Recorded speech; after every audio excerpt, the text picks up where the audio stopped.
Thank you for auditing the always positive new music review show hosted by a French professor who didn't know what to review next. My last 3 videos are doing ridiculously well. Thank you all for watching. And I was driving around over the weekend, and I was driving with my kids. It's Memorial Day weekend out here in the States. And I just sort of said, like what should I review next? And we sort of had a moment of silence. And my 13-year-old daughter in the back goes, "You should review Bella Poarch." And I said, I've never heard of that group. Are they good?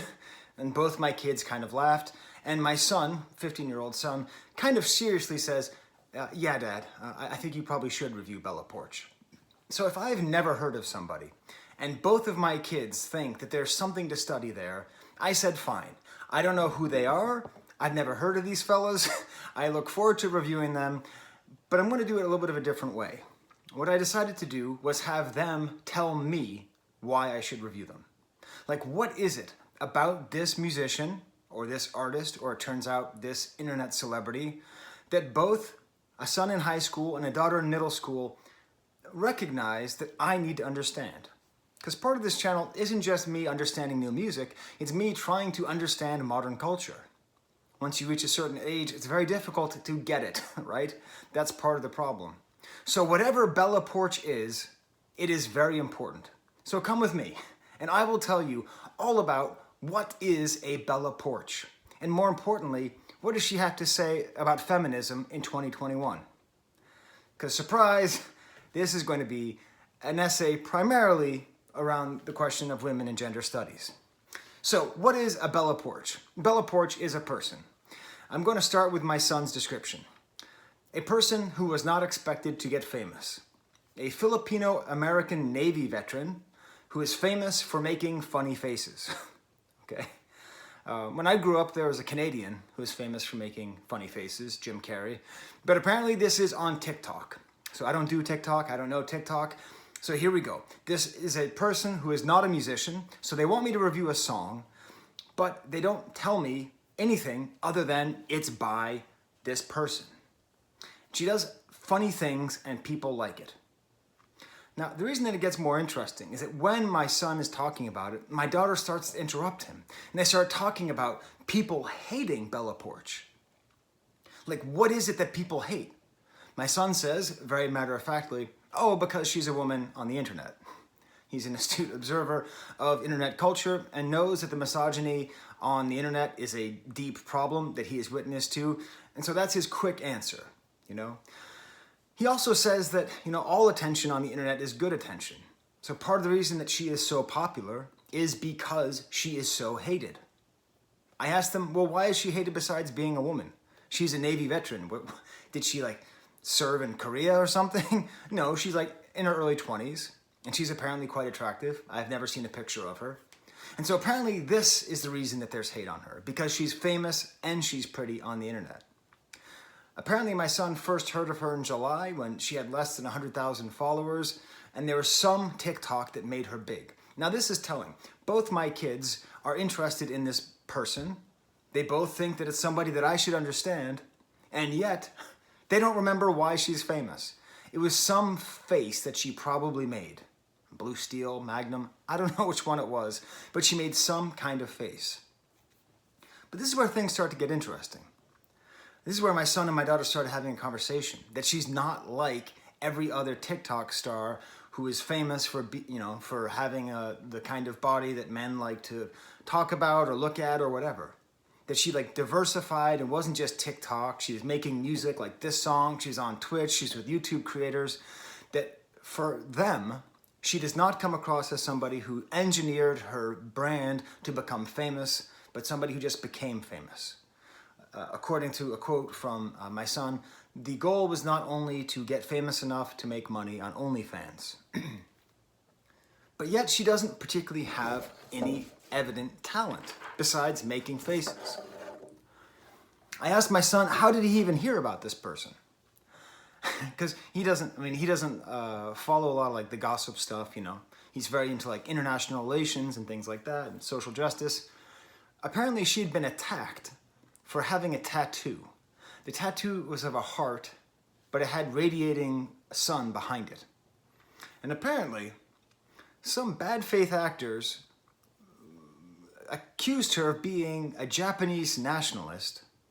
And so it was like a weird sort of internet race war between bad faith actors on both sides of a sort of Filipino-Korean battle. Do you see why my kids are smart?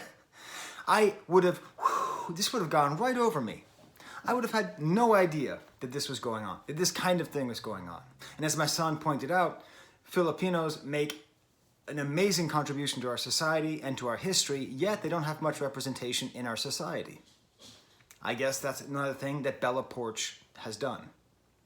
I talked to my daughter, how does she know about her? She just said, oh, I just knew of her name. Like, I just knew that she existed and I knew she was bad. I knew that I hated her. I don't know how I knew. The internet told me to hate her. Those were her exact words.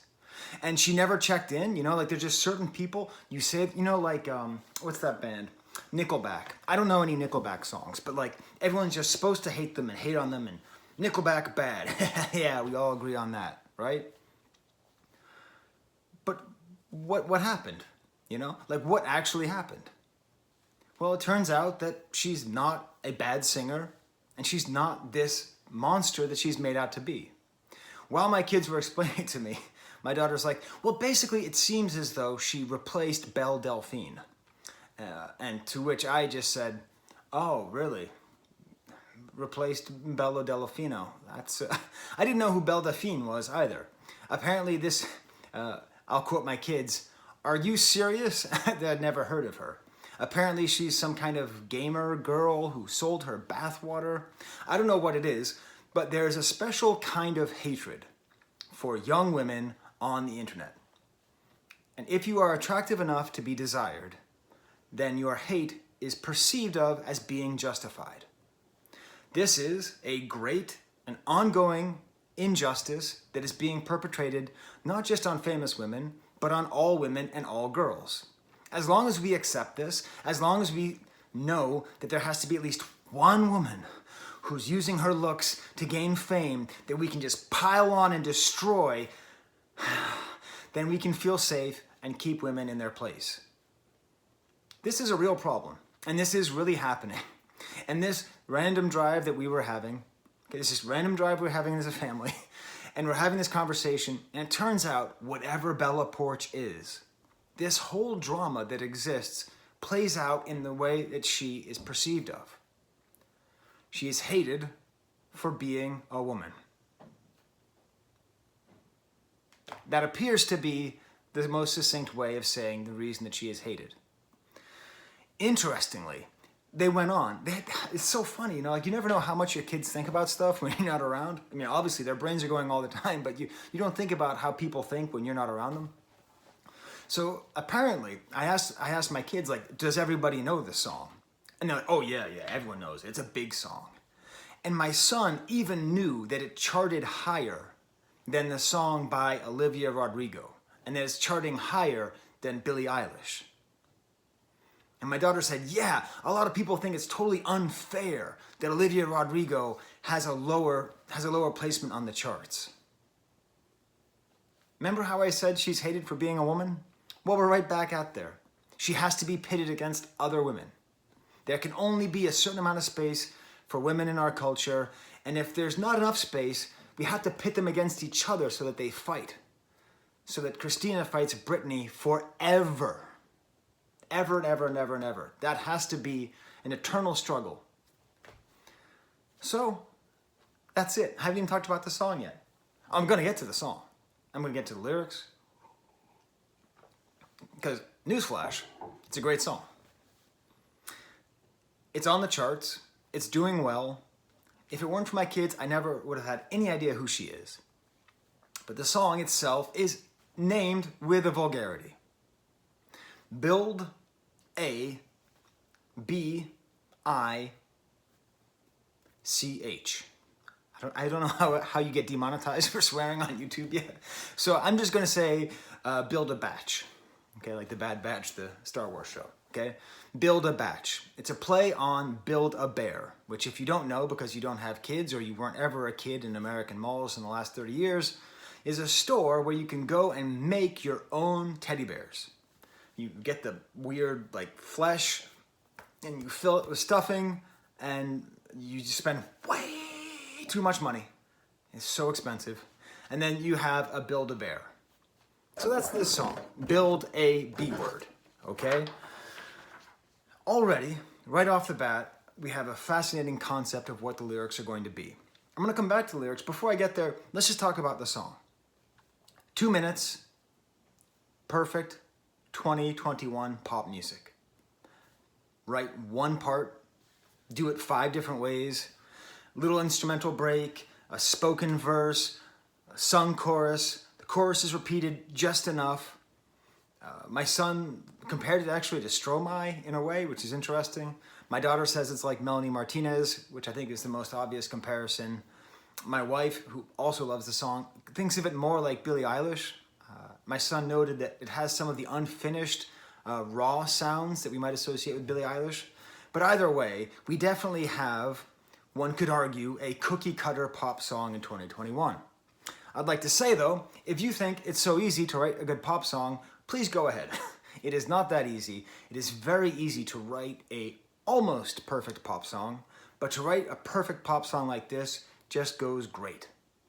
Great instrumental breakdowns with playful sounds. That's why I think it has the most obvious Melanie Martinez comparison, because I have like school bells, some harp sounds, doing the thing of like just having one part of a song, but then just having different instrumentation behind it, and this wonderful chorus, almost a cappella in a way, and the chorus just goes over and over again, saying the theme of the song. This ain't build a batch, okay? And the whole theme is about how women online are broken down into component parts. Boobs and butts and legs and hands and feet and hair and eyes and nose and ears. Our consumer society, our society of infinite choice and little discernment, has created the impression that we can just build a perfect woman, that we can select a perfect woman. The pressures on women have always been there to look a certain way. But now it's so clear, this feeling of just women being component parts, like some kind of Frankenstein, some kind of teddy bear that the man can build. It really is the song that we need right now, okay? We don't need, okay, we do. We need all the songs. But a song about getting catcalled on the street, while still necessary, because that still happens, is not going to have the same relevance as a song about being picked apart on the internet for not having blue eyes instead of brown eyes, as she sings in the song. This really is the song that we need now, these pressures of perfection. I saw something on some Facebook feed or something about Kylie Jenner, and I mentioned it to my kids, and they just rolled their eyes so hard that I'm not even going to talk about it. But it definitely is a thing where the amount of women who are presenting images of perfection that are somewhat created digitally is then giving men the idea that that is something that they can expect and that they can have. Mixed in with this is the sort of eternal problem of wanting someone who's both pure and dirty at the same time. In here, Virgin and the Vixen, this kind of eternal problem, and just the chorus repeated over and over and over again until it's in your head. I understand that there are a lot of celebrities right now, and people like me, my age, or young people who think like I do, just even though they're young, you know, they see them and they just hate them. They just say like, who are these people? This is bad. I don't know what Logan Paul is, but I know it's bad, just as an example. I don't know what Bella Poarch looks like. I have no idea. Does she have face tattoos? Does she wear like lingerie? I don't know. What I do know is that the way that my children live with her presence tells us a lot about where we are as a society. And neutrally listening to the music, it is the music of somebody who is aware of the civilization that they are taking part in and is actually trying to make it better. So that girls and women, as they grow up, when they're feeling criticized, when they're feeling put down for not being perfect, can say, this ain't Build-A-Bear. That's not how this works. This isn't who human beings are. Could it actually be that this is yet another wonderful cry for humanity in the face of this eternal, senseless depravity of late capitalism? I don't know. I'm not going to go that far. But I'm going to go as far as to say, whatever Bella Poarch is, I'm a fan. I hope she releases more music. And I hope that our society stops punishing women for being successful or for being famous. Okay, that got depressing at the end. Okay, well, I'm going to go. So I don't know what I'm going to review next, but should be good. There's the camera.